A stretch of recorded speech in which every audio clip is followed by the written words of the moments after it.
إن الحمد لله نحمده ونستعينه ونستغفره ونتوكل عليه ونعوذ بالله من شرور أنفسنا ومن سيئات أعمالنا من يهده الله فلا مضل له ومن يضلل فلا هادي له وأشهد أن لا إله إلا الله وحده لا شريك له وأشهد أن محمدا عبده ورسوله أرسله بالهدى ودين الحق ليظهره على الدين كله ولو كره المشركون اللهم صل على محمد وعلى آل محمد كما صليت على إبراهيم وعلى آل إبراهيم إنك حميد مجيد اللهم بارك على محمد وعلى آل محمد كما باركت على إبراهيم وعلى آل إبراهيم إنك حميد مجيد أما بعد فإن خير الكلام كلام الله وخير السنن سنن محمد صلى الله عليه وسلم وشر الأمور محدثاتها وكل محدثة بدعة وكل بدعة ضلالة وكل ضلالة في النار أعوذ بالله من الشيطان الرجيم يا أيها الذين آمنوا اتقوا الله حق تقاته ولا تموتن إلا وأنتم مسلمون بسم الله الرحمن الرحيم الذين قال لهم الناس إن الناس قد جمعوا لكم فاخشوهم فزادهم إيمانا وقالوا حسبنا الله ونعم الوكيل സ്നേഹവും ബഹുമാനവുമുള്ള സത്യവിശ്വാസികളെ, വിശ്വാസിനികളെ, സർവലോക പരിപാലകനായ അല്ലാഹു സുബ്ഹാനഹു വ തആലയുടെ വിധിവിലക്കുകൾ ജീവിതത്തിലുടനീളം കാത്തു സൂക്ഷിച്ചുകൊണ്ട് തഖ്വയുള്ള ജീവിതം നയിക്കണമേ എന്ന് എന്നെയും തുടർന്ന് നിങ്ങൾ ഓരോരുത്തരെയും ഓർമ്മപ്പെടുത്തുകയാണ്, വസിയ്യത്ത് ചെയ്യുകയാണ്. മനുഷ്യ ചരിത്രം പരിശോധിച്ചാൽ ധാരാളം പലായനങ്ങളുടെ കഥകൾ നമുക്ക് കാണാൻ കഴിയും. പല കാരണങ്ങൾ കൊണ്ട് ഒരു നാട് വിട്ട് മറ്റൊരു നാട്ടിലേക്ക് ചരിത്രത്തിന്റെ വിവിധ ഘട്ടങ്ങളിൽ മനുഷ്യന്മാർ പലായനങ്ങൾ ചെയ്തിട്ടുണ്ട്. പട്ടിണി കാരണം പലായനങ്ങൾ ഉണ്ടായിട്ടുണ്ട്. രാഷ്ട്രീയമായ അടിച്ചമർത്തലുകൾ കാരണം ലോകത്ത് പലരും നാടുവിടേണ്ടി വന്നിട്ടുണ്ട്. യുദ്ധങ്ങൾ, അധിനിവേശം, പ്രകൃതി ദുരന്തങ്ങൾ, ഇങ്ങനെ തുടങ്ങി പല കാരണങ്ങൾ മനുഷ്യർ ഒരു ദേശത്ത് നിന്ന് മറ്റൊരു ദേശത്തേക്ക് പലായനം ചെയ്യാൻ കാരണമായിട്ടുണ്ട്.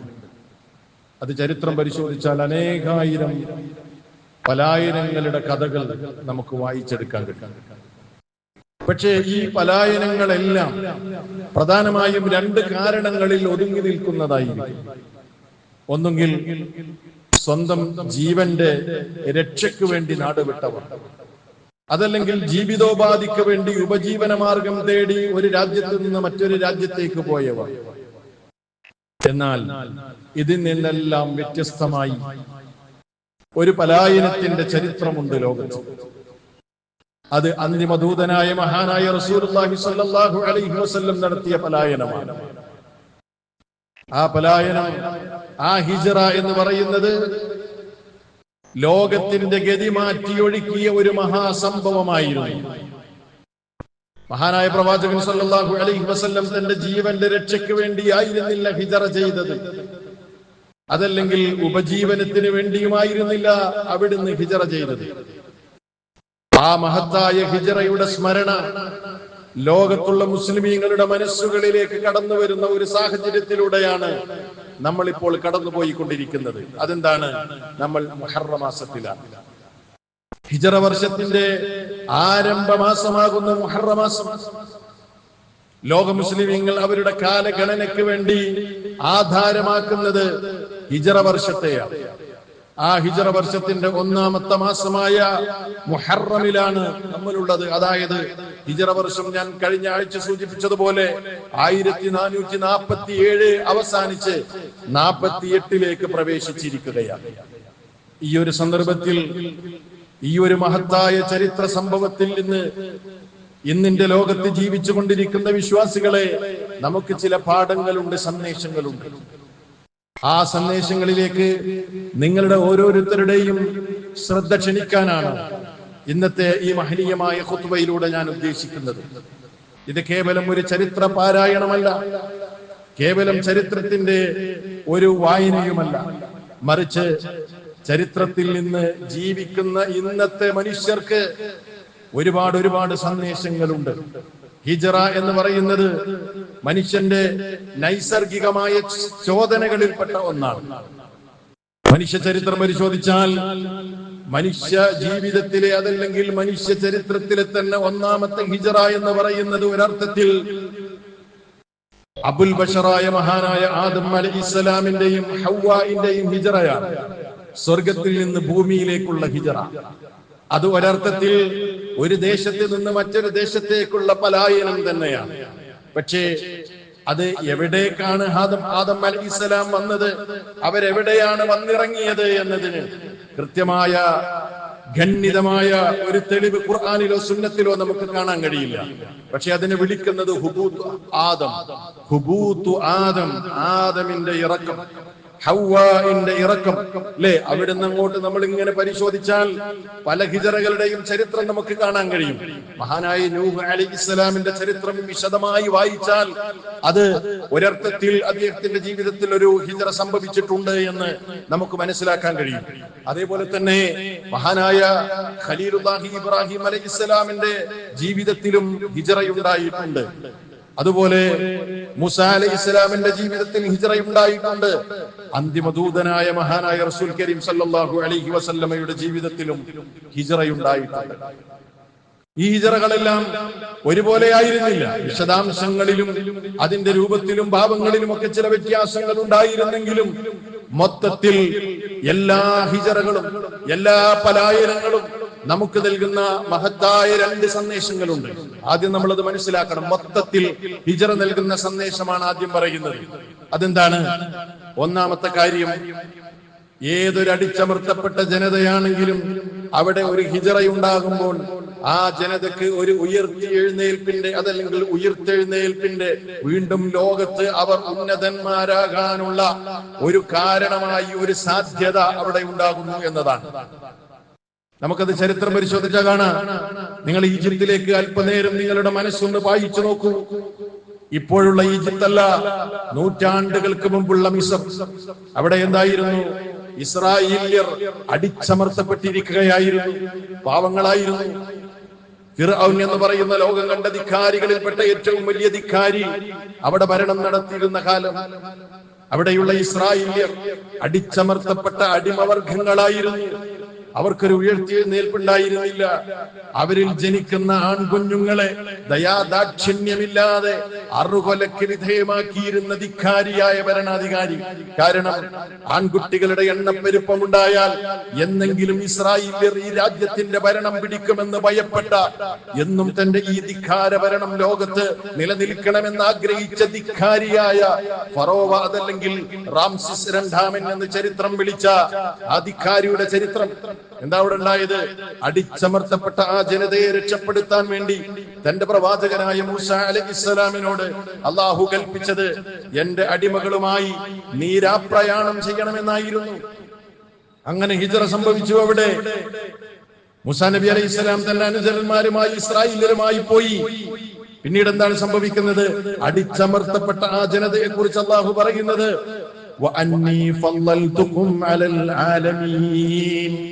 ഇസ്രായേൽ ജനതയ്ക്ക് ചെയ്തു കൊടുത്ത അനുഗ്രഹങ്ങൾ ഓരോന്നായി എണ്ണി എണ്ണി അവരെ ഓർമ്മപ്പെടുത്തുമ്പോൾ അല്ലാഹു അവരെ ഓർമ്മപ്പെടുത്തുന്ന കാര്യം വഅന്നി ഫളൽതുകും അലൽ ആലമീൻ.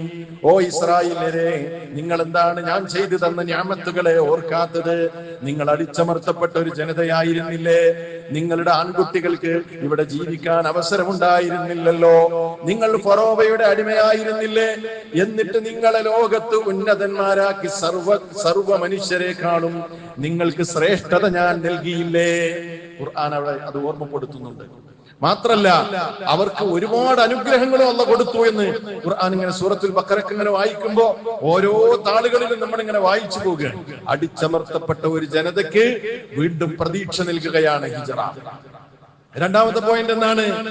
ഏത് ധിക്കാരികളാണോ, ഏത് സ്വേച്ഛാധിപതികളാണോ മനുഷ്യരെ ഭൂമിയിൽ പീഡിപ്പിക്കുന്നത്, ആ സ്വേച്ഛാധിപതികൾക്ക് അധികകാലം ഭൂമിയിൽ അവരുടെ ഭരണം നിലനിർത്താൻ സാധ്യമല്ല എന്നതും ഹിജ്റ നൽകുന്ന പാഠമാണ്. അതും മഹാനായ മൂസ അലൈഹിസ്സലാമിന്റെ ആ കാലഘട്ടത്തിൽ ധിക്കാരിയായ ഫറോവയുടെ ആ ദുർഭരണത്തിൽ നിന്ന് നമുക്ക് മനസ്സിലാക്കാൻ കഴിയും. അത് ഓർത്തുകൊണ്ടിരിക്കുന്ന ലോക മുസ്ലിമീങ്ങൾ ആ സംഭവം ഓർക്കുന്ന ഒരു ദിനമാണിന്ന്. എന്താണ് മുഹറം 10 എന്ന് പറഞ്ഞാൽ? മൂസാ നബി അലൈഹിസ്സലാമിനെ ധിക്കാരിയായ ഫറോവയിൽ നിന്ന് രക്ഷപ്പെടുത്തിയ ആ മഹത്തായ അനുഗ്രഹം അത് മുസ്ലിമീങ്ങൾ ഓർക്കുന്നതിന് നന്ദി സൂചകമായിട്ടാണ് മുഹറം 10 ഇന്ന് നമ്മൾ ഓരോരുത്തരും നോമ്പനുഷ്ഠിക്കുന്നത് എന്നുകൂടെ നമ്മൾ മനസ്സിലാക്കേണ്ടതുണ്ട്. ഖുർആൻ ആ സംഭവം ഓർക്കുന്നുണ്ട്. ഫിർഔനിനെയും അവന്റെ ആളുകളെയും നശിപ്പിച്ചത് പലതവണ ഖുർആൻ പറഞ്ഞു, പരാവർത്തി പറഞ്ഞു. സൂറത്തു ശുഅറയിലെ വചനങ്ങൾ ശ്രദ്ധേയമാണ്. അല്ലാഹു പറയുന്നുണ്ട്, വഔഹൈനാ ഇലാ മൂസാ അൻ അസ്രി ബിഇബാദി ഇന്നി ഇന്നകും മുത്തബഊൻ. വഔഹൈനാ ഇലാ മൂസാ, മൂസയ്ക്ക് ഞാൻ ദിവ്യബോധനം നൽകി. അൻ അസ്രി ബിഇബാദി, എന്റെ ദാസന്മാരുമായി നീ രാപ്രയാണം നടത്തണം, രാത്രി ഹിജ്റ പോകണം. ഇന്നകും മുത്തബഊൻ, നിങ്ങളുടെ ശത്രു നിങ്ങളെ അനുഗമിക്കുന്നതാണ്. അതുകൊണ്ട് ജാഗ്രത വേണം നിങ്ങൾക്ക്. പിന്നീട് എന്താ സംഭവിക്കുന്നത്? ഫഅർസല ഫിർഔന ഫിൽ മദായിനി ഹാശിരീൻ. ഫിർഔൻ ഈ വിവരം അറിഞ്ഞപ്പോൾ എല്ലാ പട്ടണങ്ങളിലേക്കും ആളുകളെ അയക്കുന്നു. എന്തിനെ? എല്ലാവരും ഒരുമിച്ച് കൂടണം. മൂസയെയും അനുയായികളെയും പിടിക്കാൻ നിങ്ങൾ എല്ലാവരും ഒരുമിച്ച് കൂടണം. മാത്രമല്ല അവൻ ഇങ്ങനെ കൂടെ പറഞ്ഞു, ഇന്ന ഹൗലാഇ ലശിർദുമതുൻ ഖലീലൂൻ. ഈ മൂസയും അവന്റെ അനുയായികളും വളരെ ചെറിയ ഒരു സംഘമാണ്, നിങ്ങൾ പേടിക്കേണ്ടതില്ല. വ ഇന്നഹും ലനാ ലഗായിദൂൻ, അവരിതാ നമ്മളെ നിരന്തരമായി അരിശം കൊള്ളിക്കുകയാണ്, ദേഷ്യം പിടിപ്പിക്കുകയാണ്. വ ഇന്നാ ലജമീഉൻ ഹാദിറൂൻ, അതുകൊണ്ട് നമ്മളെല്ലാം സംഘടിതരാണ്, ജാഗരൂകരുമാകുന്നു എന്ന് ഖുർആൻ അവരെ കുറിച്ച് മൊത്തത്തിൽ ഇങ്ങനെ പറയാണ്. എന്നിട്ട് അല്ലാഹു പറയാണ്, ഇങ്ങനെയൊക്കെ ജാഗരൂകരായ ഇങ്ങനെ എല്ലാ ജാഗ്രതയും ഉൾക്കൊണ്ട ആ ജനത എന്താ സംഭവിച്ചത്? ഫഅഖ്റജ്നാഹും മിൻ ജന്നാത്തിൻ മഅയൂൻ, തോട്ടങ്ങളിൽ നിന്നും അതേപോലെ അരുവികളിൽ നിന്നും നാം അവരെ പുറത്താക്കി. വകുനൂസിൻ വമഖാമിൻ കരീം, മാന്യമായ പാർപ്പിടങ്ങളിൽ നിന്നും ഭണ്ഡാരങ്ങളിൽ നിന്നും നാം അവരെ പുറത്താക്കുകയും കദാലിക വഔറത്നാഹാ ബനീ ഇസ്രായീൽ, ഇസ്രായേൽ ജനതയ്ക്ക് നാം അതിന്റെ എല്ലാം അവകാശം നൽകുകയും ചെയ്തു. വളരെ സുന്ദരമായി അല്ലാഹു സുബ്ഹാനഹു വ തആല ആ ചരിത്ര സംഭവം ഓർമ്മപ്പെടുത്തിയാണ്. അപ്പൊ നോക്കൂ നിങ്ങൾ, അടിച്ചമർത്തപ്പെട്ട ഒരു ജനത പലായനം ചെയ്യുമ്പോൾ അവിടെയുള്ള ധിക്കാരികളുടെ അന്ത്യത്തിനുള്ള ഒരു കാരണമായി അത് മാറുമെന്നതാണ് ചരിത്രം പഠിച്ചത്. അവസാനത്തെ ഹിജ്റ മഹാനായ റസൂൽ കരീം സല്ലല്ലാഹു അലൈഹി വസല്ലമയുടെ ജീവിതത്തിലും സംഭവിച്ചത് തന്നെയല്ലേ? മക്കത്ത് അടിച്ചമർത്തപ്പെട്ടവരായിരുന്നു. മദീനയിലേക്ക് അവരെത്തിയപ്പോഴാണ് ലോകത്ത് അറിയപ്പെട്ട, ലോകത്തിന്റെ ഉത്തുംഗതിയിലെത്താൻ അള്ളാഹുവിന്റെ റസൂലിനും അനുചരന്മാർക്കും കഴിഞ്ഞത് എന്ന് മാത്രമല്ല, മക്കയിലെ ധിക്കാരികളുടെ പതനത്തിന്റെ തുടക്കമായിരുന്നു ഹിജ്റ എന്ന് നമുക്ക് പറയാൻ കഴിയും. എന്തായിരുന്നു ഹിജ്റയുടെ ചരിത്രം? വളരെ ചുരുക്കി ആ ചരിത്ര പശ്ചാത്തലം ഒന്ന് മനസ്സിലാക്കി നമുക്ക് അതിന്റെ പാഠങ്ങളിലേക്ക് പോകാം. മഹാനായ റസൂൽ സല്ലല്ലാഹു അലൈഹി വസല്ലം സത്യപ്രബോധനവുമായി, ലാ ഇലാഹ ഇല്ലല്ലാഹയുടെ പ്രബോധനവുമായി മക്കത്ത് വന്നു. ആദ്യമൊക്കെ അള്ളാഹുവിന്റെ റസൂൽ അവർക്ക് പ്രിയപ്പെട്ടവനായിരുന്നു. പിന്നീട് ആക്ഷേപങ്ങൾ വന്നു അല്ലേ? ഏകനായ ഇലാഹിനെ മാത്രം നിങ്ങൾ വിളിച്ചാരാധിക്കണമെന്ന് പറഞ്ഞപ്പോ, പ്രാർത്ഥിക്കണമെന്ന് പറഞ്ഞപ്പോ അവർക്ക് അംഗീകരിക്കാൻ പറ്റിയില്ല. അവർ അള്ളാഹുവിന്റെ റസൂലിനെ ആക്ഷേപിച്ചു. നീ മാരണക്കാരനാണെന്ന് പറഞ്ഞു, നീ കള്ളനാണെന്ന് പറഞ്ഞു, നീ കവിയാണെന്ന് പറഞ്ഞു. എല്ലാം ആദരിച്ച നാവുകൾ തന്നെ അള്ളാഹുവിന്റെ റസൂലിനെ ആദരിക്കാൻ തുടങ്ങി. പക്ഷെ ആ ആക്ഷേപങ്ങൾ മാത്രമായി ഒതുങ്ങി നിന്നില്ല. നാളുകൾ കഴിഞ്ഞപ്പോ അത് ഉപദ്രവങ്ങളിലേക്ക് മാറുകയാണ്, പീഡനങ്ങളിലേക്ക് വഴിമാറുകയായിരുന്നു. അവസാനം മക്കയിൽ ജീവിക്കാൻ പറ്റാത്ത ഒരു സ്ഥിതി വിശേഷത്തിലേക്ക് കാര്യങ്ങൾ വഴിമാറുന്നതാണ് നമുക്ക് ചരിത്രം വായിച്ചാൽ കാണാൻ കഴിയുന്നത്. അതെല്ലാം പാടെ വായിക്കേണ്ടതില്ല, നിങ്ങൾക്കറിയാവുന്ന കാര്യമാണ്. അപ്പോഴെന്താ ഉണ്ടായത്? മഹാനായ നബി സല്ലല്ലാഹു അലൈഹി വസല്ലമക്ക് അനുവാദം കിട്ടി. ഇനി ഈ നാട്ടിൽ നിന്നാൽ പറ്റില്ല, അവിടെ അനുയായികൾ ഉപദ്രവിക്കപ്പെടുന്നു, അള്ളാഹുവിന്റെ റസൂല് പീഡിപ്പിക്കപ്പെടുന്നു. അതുകൊണ്ട് നബി സല്ലല്ലാഹു അലൈഹി വസല്ലം അനുചരന്മാർക്ക് കൽപ്പന കൊടുത്തു, നിങ്ങൾ മെല്ലെ മെല്ലെ ഓരോരുത്തർ അവരുടെ സൗകര്യത്തിനനുസരിച്ച് മദീനയിലേക്ക് പലായനം ചെയ്യാൻ തുടങ്ങുക. അങ്ങനെ ഓരോരുത്തര് ഒറ്റയായും തെറ്റയായും ഒക്കെ അവർ മദീനയിലേക്ക് പാത്തും പതുങ്ങിയും ശത്രുക്കളുടെ ചാരക്കണ്ണുകൾ വെട്ടിച്ച് അവരിങ്ങനെ യാത്ര ചെയ്ത് മദീനയിലെത്താൻ തുടങ്ങി. മക്കയിലെ വീടുകൾ കാലിയാകാൻ തുടങ്ങി. മക്കയിലുണ്ടായിരുന്ന പട്ടണങ്ങളും അവിടെയുള്ള സൂക്കുകളിലുമൊക്കെ ആളില്ലാതെയാകാൻ തുടങ്ങി.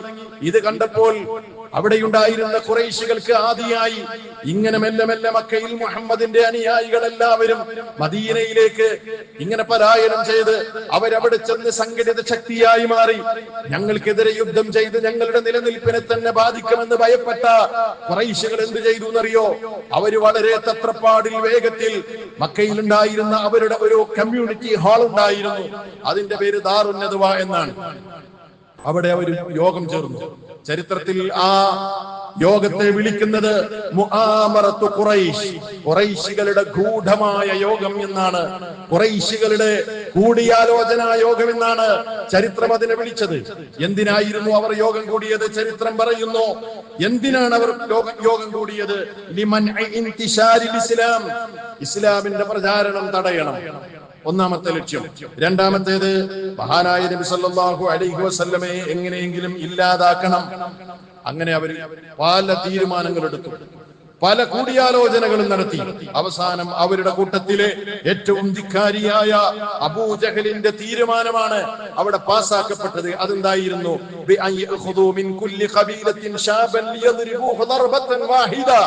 മക്കയിലുള്ള എല്ലാ ഗോത്രങ്ങളിൽ നിന്നും ഒരു യുവാവിനെ, ഓരോ യുവാക്കളെ തിരഞ്ഞെടുക്കുകയും എന്നിട്ട് ആ യുവാക്കളെല്ലാവരും ഒന്നിച്ച് മുഹമ്മദിനെ ഒരൊറ്റ വെട്ടിന് തീർത്തു കഴിഞ്ഞാൽ ബനൂ ഹാശിം കുടുംബത്തിന് മക്കയിലുള്ള ഈ ഖുറൈശ് ഗോത്രങ്ങളോട്, അതല്ലെങ്കിൽ അവിടെയുള്ള മറ്റു ഗോത്രങ്ങളോട് ഒരിക്കലും പ്രതികാരം ചെയ്യാനാകില്ല. അങ്ങനെ വലിയൊരു സംഘട്ടനം നമുക്ക് ഒഴിവാക്കാം, എന്നാൽ മുഹമ്മദിന്റെ ശല്യം നമുക്ക് തീർക്കുകയും ചെയ്യാമെന്ന അബൂജഹലിന്റെ തന്ത്രപ്രധാനമായ ഏറ്റവും വലിയ തീരുമാനം അവിടെ പാസ്സാക്കപ്പെടുകയായിരുന്നു. വിശുദ്ധ ഖുർആൻ അത് ഓർത്തിട്ടുണ്ട്, അള്ളാഹു അത് നമ്മളെ ഓർമ്മപ്പെടുത്തിയിട്ടുണ്ട്. സൂറത്തുൽ അൻഫാലിലെ 30-ാമത്തെ വചനം നിങ്ങൾ വായിച്ചു നോക്കൂ. അല്ലാഹു പറയാണ്, വഇദ് യംകുറു ബികല്ലദീന കഫറൂ, നബിയെ സത്യനിഷേധികൾ നിങ്ങൾക്കെതിരെ തന്ത്രം മെനഞ്ഞ സാഹചര്യം നിങ്ങൾ ഓർക്കുന്നില്ലേ? എന്തൊക്കെയാണ് അവർ ആവിഷ്കരിച്ചത്? ലിയുസ്ബിതൂക, ആദ്യം അവിടെ പൊങ്ങിയ അഭിപ്രായം നിങ്ങളെ ബന്ധനസ്ഥനാക്കാനാണ് അവർ തീരുമാനിച്ചത്. നിങ്ങളുടെ കൈകാലുകൾ ബന്ധിച്ച് ഏതെങ്കിലും ഒരു വീട്ടിൽ കൊണ്ടുപോയി നിങ്ങളെ ബന്ധിപ്പിച്ചു കഴിഞ്ഞാൽ നിങ്ങളുടെ ആശയ പ്രചാരണം തടുക്കാമല്ലോ.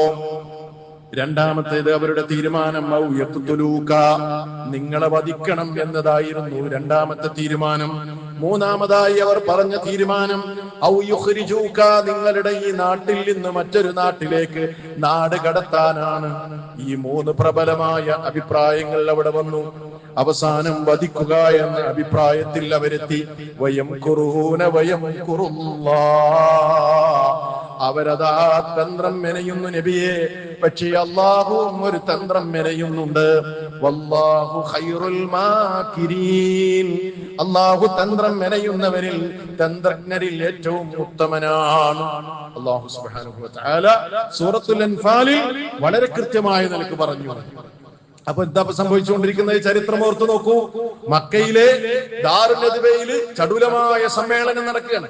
ഈ ചർച്ച ഇങ്ങനെ നടന്നുകൊണ്ടിരിക്കുമ്പോഴാണ് റസൂൽ സല്ലല്ലാഹു അലൈഹി വസല്ലമക്ക് അല്ലാഹു വഹി കൊടുക്കുന്നത്, നബിയെ ഇനി ഒരു നിമിഷവും ഇവിടെ നിൽക്കാൻ പറ്റില്ല, നിങ്ങളുടെ യാത്രയാകണം, മദീനയിലേക്ക് യാത്ര പുറപ്പെടണം. അപ്പോഴേക്ക് പല കുടുംബങ്ങളും അവിടെ എത്തിയിട്ടുണ്ട് കേട്ടോ, അതോർക്കണം. അങ്ങനെ എന്ത് ചെയ്തു? അബൂബക്കർ റളിയല്ലാഹു അൻഹുവിനെയും കൂടെ കൂട്ടി അവരപ്പോൾ തന്നെ യാത്ര ആരംഭിക്കുന്നു. സൗർ ഗുഹയെ ലക്ഷ്യമാക്കിയിട്ട് അവർ യാത്ര ആരംഭിക്കുകയാണ്. നബി സല്ലല്ലാഹു അലൈഹി വസല്ലമയും അബൂബക്കർ സിദ്ദീഖ് റളിയല്ലാഹു അൻഹുവും അവര് യാത്ര പുറപ്പെട്ടിട്ടുണ്ട്, അതല്ലെങ്കിൽ അവര് ഒരുങ്ങിയിട്ടുണ്ട് എന്ന വിവരം ആരറിയുകയാണ്? ഖുറൈശികൾ അറിയുന്നു. അവരുടൻ തന്നെ നേരെ വന്നത് അള്ളാന്റെ റസൂലിന്റെ വീടിന്റെ ചുറ്റിലേക്കുമാണ്. വീടിന് ചുറ്റും അവർ വളഞ്ഞു, ഉപരോധം തീർത്തു. പുറത്തിറങ്ങിയാൽ മുഹമ്മദിന്റെ വധം അപ്പോൾ നടക്കണം എന്നതായിരുന്നു അവരുടെ തീരുമാനം. കാരണം അവിടുത്തെ തീരുമാനം കൊല്ലാൻ വേണ്ടിയാണല്ലോ. അങ്ങനെ നബി സല്ലല്ലാഹു അലൈഹി വസല്ലം എന്ത് ചെയ്തു എന്നറിയോ? അള്ളാഹുവിന്റെ നിർദ്ദേശപ്രകാരം തന്റെ വിരിപ്പിൽ അലി റളിയല്ലാഹു അൻഹുവിനെ കിടത്തി അവരുടെ മുൻപിലൂടെ അവര് കാണില്ല. നബിയെ നിങ്ങൾ ഇറങ്ങിക്കോ, അള്ളാഹുവിന്റെ നിർദ്ദേശമാണ്. അവരുടെ മുമ്പിലൂടെ ഇറങ്ങിപ്പോയി. നേരം പുലർന്നു. അവർ അള്ളാഹുവിന്റെ റസൂലിനെ കാത്തു നിൽക്കുന്നു. പക്ഷേ എഴുന്നേറ്റ് വരുന്നത് അലി റളിയല്ലാഹു അൻഹുവാണ്. അലിയെ കണ്ട് ഇളിഭ്യരായ അവർ ഞങ്ങൾ വഷളാക്കപ്പെട്ടു എന്ന് മനസ്സിലാക്കുകയും അങ്ങനെ നാടിന്റെ നാനാഭാഗങ്ങളിലേക്കും അവർ ഓടുകയാണ്. മുഹമ്മദിനെ പിടിച്ചു കൊടുക്കുന്നവർക്ക് 100 ഒട്ടകങ്ങൾ സമ്മാനം പ്രഖ്യാപിച്ചുകൊണ്ട് എല്ലാ മലമടക്കുകളിലേക്കും ഖുറൈശികൾ അവരുടെ ദൗത്യ സംഘത്തെ നിയോഗിക്കുകയാണ്. എല്ലാ മണൽപ്പരപ്പിലേക്കും കുതിരകളും ഒട്ടകങ്ങളും പാടി ഓടി പാഞ്ഞുകൊണ്ടിരിക്കുന്ന ഒരു സാഹചര്യം. അങ്ങനെ എന്ത് ചെയ്തു എന്നറിയോ? നബി സല്ലല്ലാഹു അലൈഹി വസല്ലമയും അബൂബക്കർ റളിയല്ലാഹു അൻഹുവും അതാ മദീനയിലേക്കുള്ള വഴിയിൽ സൗർ ഗുഹയിൽ പോയി അഭയം തേടി. ആ രംഗങ്ങനെ പറയുന്നുണ്ട്. അബൂബക്കർ റളിയല്ലാഹു അൻഹു കുൻതു മഅൻ നബി സല്ലല്ലാഹു അലൈഹി വസല്ലമ ഫിൽ ഗാർ, ഞാനും അല്ലാഹുവിന്റെ റസൂലും ഗുഹയിൽ ഇങ്ങനെ ഇരിക്കാൻ. ഫറഫഅതു റഅസി, അങ്ങനെ ഞാൻ ഇങ്ങനെ തല ഉയർത്തി മുകളിലേക്ക് നോക്കുമ്പോഴുണ്ട് ജനങ്ങളുടെ കാൽപാദങ്ങൾ ഞാൻ എന്റെ തലക്ക് മീതെ ഇങ്ങനെ കാണുകയാണ്. ഞാൻ പറഞ്ഞു, അല്ലാഹുവിന്റെ റസൂലേ, ലൗ അന്ന ബഅദഹും തഅത ബസറഹു റആന, അവരിൽ ആരെങ്കിലും ഒരാളൊന്ന് തല താഴ്ത്തിയാൽ നമ്മെ കാണും നബിയെ. വല്ലാത്തൊരവസ്ഥയിലാണല്ലോ നമ്മളുള്ളത്. റസൂൽ സല്ലല്ലാഹു അലൈഹി വസല്ലം പറയാണ്, ഉസ്കുതി യാ അബൂബക്കർ, അബൂബക്കർ മിണ്ടാതിരിക്ക്, സംസാരിക്കല്ലേ, ഒന്നും പറയല്ലേ. നീ ചിന്തിക്കണം, പദപ്രയോഗം നോക്കൂ നിങ്ങൾ. അതേ, രണ്ടാളുടെ കൂടെ മൂന്നാമനായി അള്ളാഹുവുണ്ട്. അങ്ങനെയുള്ള രണ്ടാളുകളെ കുറിച്ച് നീ ചിന്തിക്ക്. രണ്ടാളുകൾ, നമ്മൾ രണ്ടു കൂട്ടരുടെയും രണ്ടാളുടെയും കൂടെ മൂന്നാമനായി റബ്ബുണ്ട്. അതുകൊണ്ട് മിണ്ടാതിരിക്ക്, സമാധാനത്തോടെ ഇരിക്കുക എന്ന് അബൂബക്കർ റളിയല്ലാഹു അൻഹുവിനെ ആശ്വസിപ്പിച്ച് അവരാ ഗുഹയിൽ തന്നെ ഇരിക്കുകയാണ്. ശത്രുക്കൾ അതിന്റെ മുഖത്തൊക്കെ തെരഞ്ഞ് അവർ മടങ്ങിപ്പോയി. ഹിജ്റയുടെ പശ്ചാത്തലമാണ് ഞാൻ പറയുന്നത്.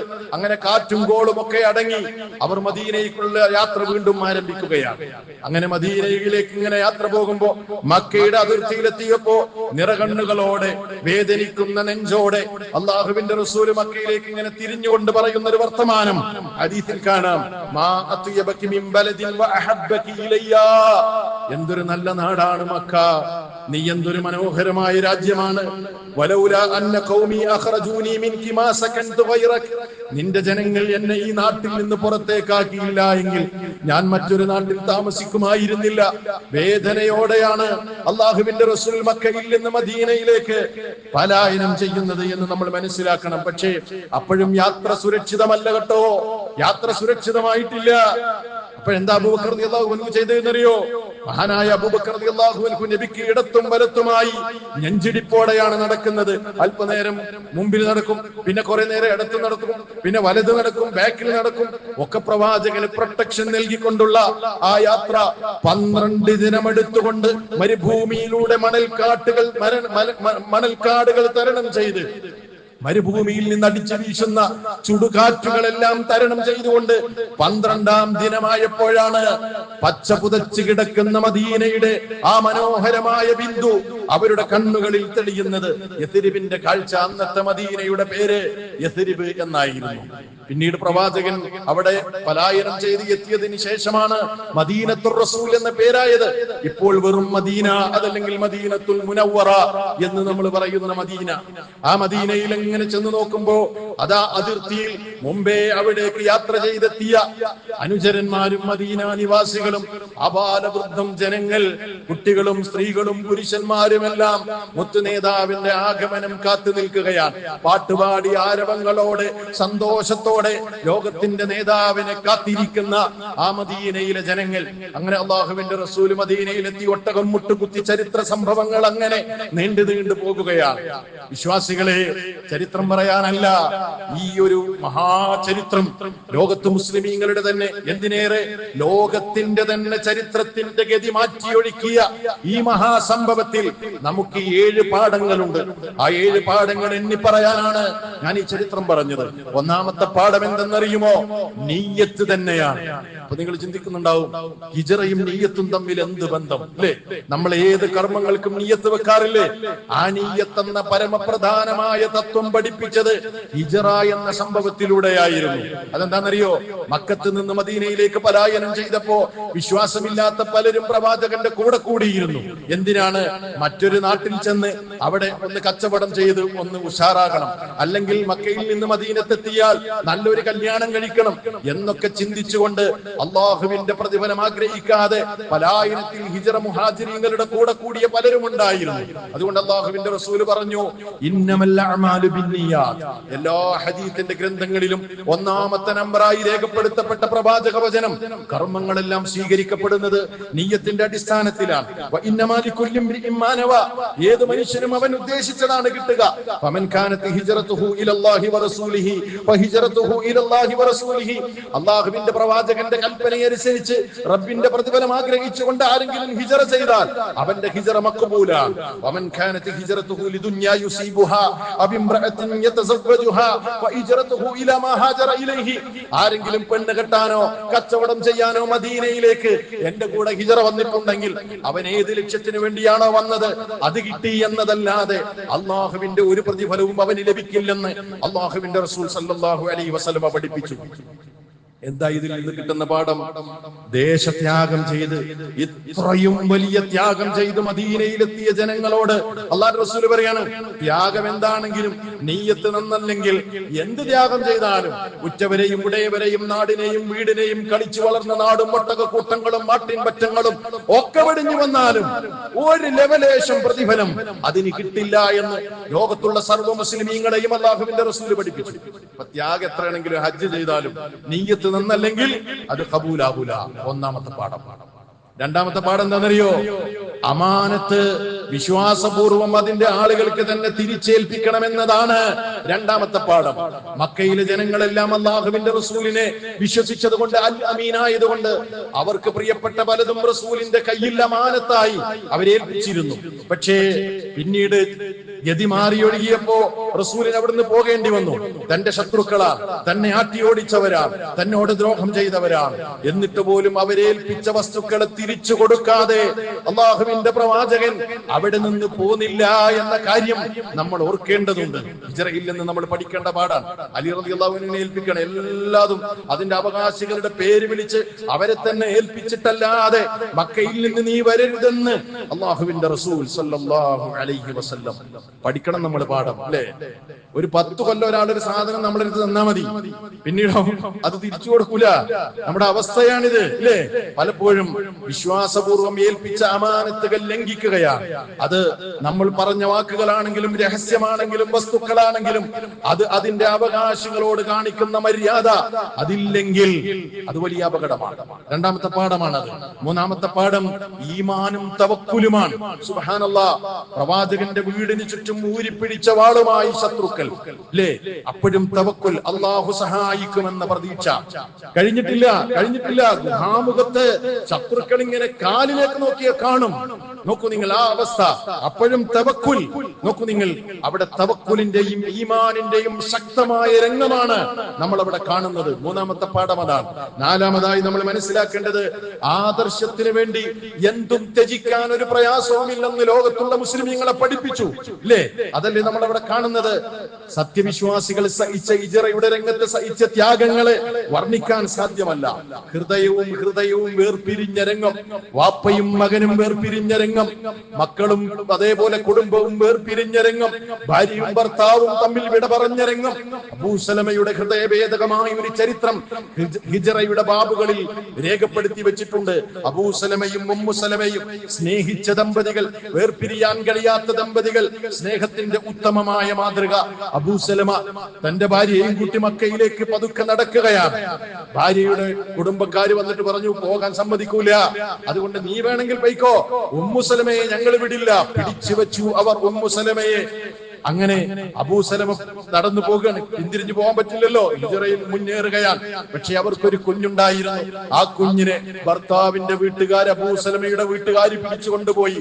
വാപ്പയെയും ഉമ്മയെയും അതേപോലെ കുഞ്ഞിനെയും വേർപിരിഞ്ഞു. കുഞ്ഞിനെയും പ്രിയപ്പെട്ട ഭർത്താവിനെയും വേർപിരിഞ്ഞ് തടവറയുടെ മുറ്റത്ത് ഒരു മാസക്കാലം മദീനയിലേക്ക് നോട്ടമിട്ടിരിക്കുന്ന ഉമ്മുസലമയുടെ ചരിത്രം ഹൃദയഭേദകമായിരുന്നു. നമുക്കത് വിശദീകരിക്കുക സാധ്യമല്ല. അവിടെയും നോക്കൂ നിങ്ങൾ, ആദർശത്തിന് വേണ്ടിയാണ്, ഞങ്ങൾക്കത് പ്രശ്നമല്ലെന്ന് പറഞ്ഞവരാണ് മുഹാജിരീങ്ങൾ. അവരുടെ പാഠമാണ് നമ്മൾ ഓർക്കുന്നത്. അതുകൊണ്ട് കുറച്ചൊക്കെ ത്യാഗം, ദീനിനു വേണ്ടി സഹിക്കാൻ നമ്മൾ തയ്യാറാകണമെന്ന പാഠമാണ് അതിലുള്ളത്.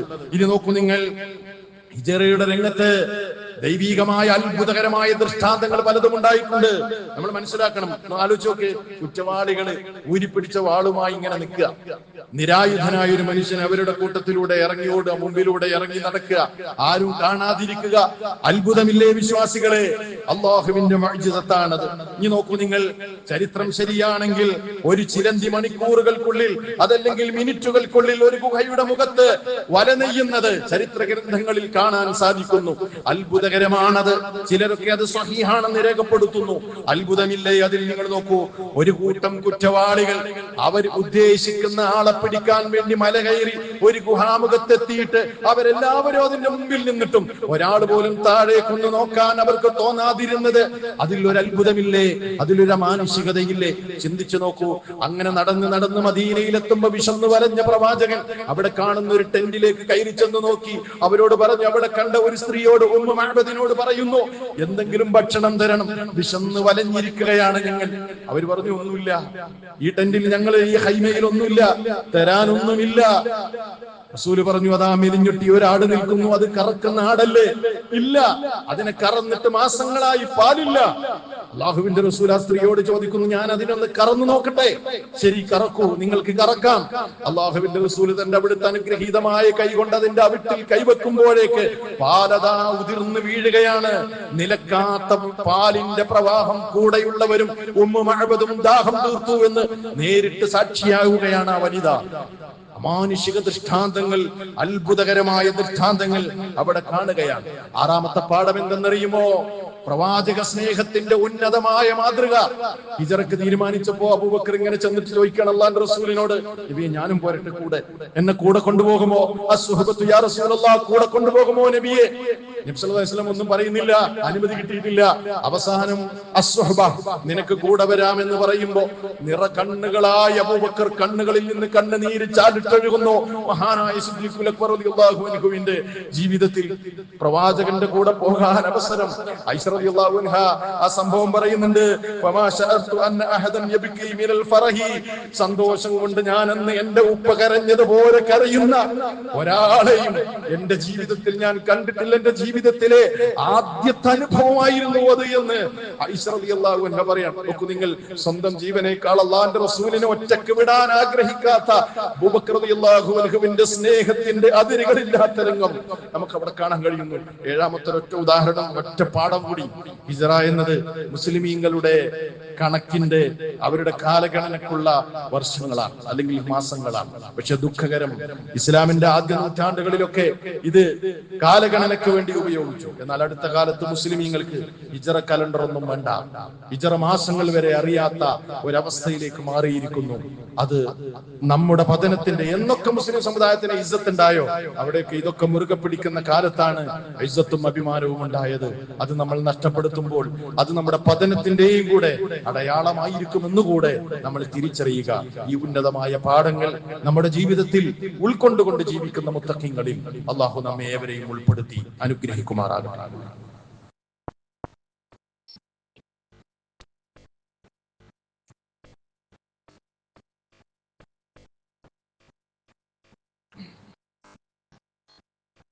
അൽഹംദുലില്ലാഹി റബ്ബിൽ ആലമീൻ വസല്ലല്ലാഹു അലാ നബിയിനാ മുഹമ്മദിൻ വഅലാ ആലിഹി വസഹ്ബിഹി അജ്മഈൻ. അമ്മാ ബഅദ്.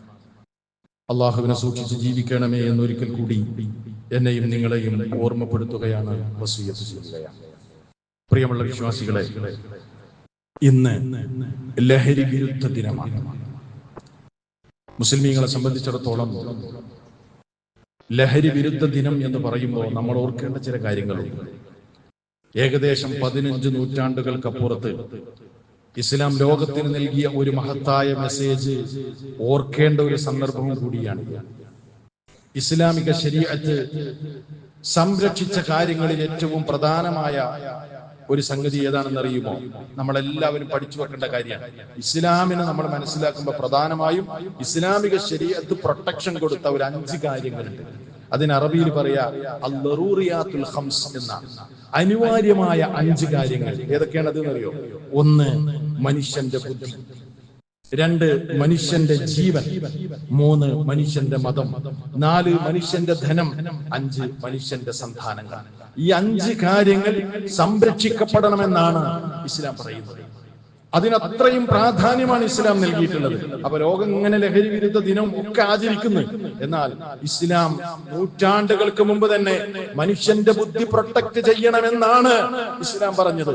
ആ ബുദ്ധിയെ നശിപ്പിക്കുന്ന എല്ലാം ഇസ്ലാമിൽ നിഷിദ്ധമാണ്. മഹാനായ റസൂൽ കരീം സല്ലല്ലാഹു അലൈഹി വസല്ലം പറയാണ്, കുല്ലു മുസ്കിരിൻ ഖംർ, എല്ലാ ലഹരി ഉണ്ടാക്കുന്നതും മദ്യമാണ്.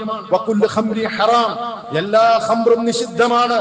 മാ അസ്കറ കസീറുഹു ഫഖലീലുഹു ഹറാം, ലഹരി ഉണ്ടാക്കുന്നത് ചെറുതാകട്ടെ വലുതാകട്ടെ, ഏത് വസ്തുവാകട്ടെ എന്താകട്ടെ, ലഹരിയാണ് പ്രധാനം. അങ്ങനെയുള്ളത് മുഴുവനും നിഷിദ്ധമാണെന്ന് മുമ്പേ അള്ളാഹുവിന്റെ റസൂല് പഠിപ്പിക്കുകയാണ്. അപ്പൊ മുസ്ലിമീങ്ങളെ സംബന്ധിച്ചിടത്തോളം നമുക്ക് ഒരു പ്രത്യേക ദിനമൊന്നുമല്ല ലഹരി ദിനം എന്ന് പറയുന്നത്. ഖുർആനും ലഹരി വിരുദ്ധ ദിനം എന്ന് പറയുന്നത് ഖുർആനും സുന്നത്തും അനുസരിച്ച് ജീവിക്കുന്ന ഒരു മുസ്ലിമിന്റെ ജീവിതം മുഴുവനും ലഹരി വിരുദ്ധമായ സമീപനമായിരിക്കും. എന്തുകൊണ്ടാണ് ഇസ്ലാം ഇതിനെ നിഷിദ്ധൻ പാടില്ല എന്ന് പറഞ്ഞത്? 3 കാരണങ്ങളാണത്. 4 കാരണങ്ങളുണ്ട്. 1 തഗയ്യിബുൽ അഖ്ൽ, മനുഷ്യന്റെ ബുദ്ധിയെ അത് നശിപ്പിക്കും. 2ാമത്തെ കാരണം ഹലാക്കുൻ നഫ്സ്, മനുഷ്യനെ തന്നെ അത് നാശത്തിലേക്ക് കൊണ്ടുപോകും. 3ാമത്തേത് ളിയാഉൽ മാൽ, മനുഷ്യന്റെ ധനം നശിപ്പിക്കുന്ന ഒരു അപകടകാരിയാണത്. 4ാമത്തേത് അൽ ഫസാദുൽ ഇജ്തിമാഇ, സാമൂഹ്യപരമായ വലിയ കുഴപ്പങ്ങൾക്ക് അത് കാരണമായി തീരും. അതുകൊണ്ട് തന്നെ ഈ ഒരു ഗൗരവം നമുക്കുണ്ടാകണം. എപ്പോഴും ഇതിന്റെ ഗൗരവം നമ്മൾ മനസ്സിലാക്കിയിരിക്കണം. ലഹരി വിരുദ്ധവുമായി നാട്ടിൽ നടക്കുന്ന എന്തൊക്കെ സംവിധാനങ്ങളും സംരംഭങ്ങളും ഉണ്ടോ അതിനോട് മനസ്സറിഞ്ഞുകൊണ്ട് സഹകരിക്കാൻ നമ്മൾ തയ്യാറാകണം. അള്ളാഹു നമ്മെയും നമ്മുടെ കുടുംബത്തെയും നമ്മളുമായി ബന്ധപ്പെട്ടവരെയും ഒക്കെ ഇത്തരം നിഷിദ്ധമായ കാര്യങ്ങളിൽ നിന്ന് കാത്തുരക്ഷിക്കുമാറാകട്ടെ. നമ്മുടെ എല്ലാ കർമ്മങ്ങളും അള്ളാഹു നമ്മിൽ നിന്ന് കബൂൽ ചെയ്യുമാറാവട്ടെ. ഈമാൻ മുറുകെ പിടിച്ചുകൊണ്ട് അവസാനം ലാ ഇലാഹ ഇല്ലല്ലാഹ് ഉരുവിട്ടുകൊണ്ട് മരണപ്പെടുന്ന ഭാഗ്യവാന്മാരിൽ അള്ളാഹു നമ്മെ ഏവരെയും ഉൾപ്പെടുത്തി അനുഗ്രഹിക്കുമാറാകട്ടെ. اللهم اغفر للمؤمنين والمؤمنات والمسلمين والمسلمات الأحياء منهم والأموات إنك سميع قريب مجيب الدعوات.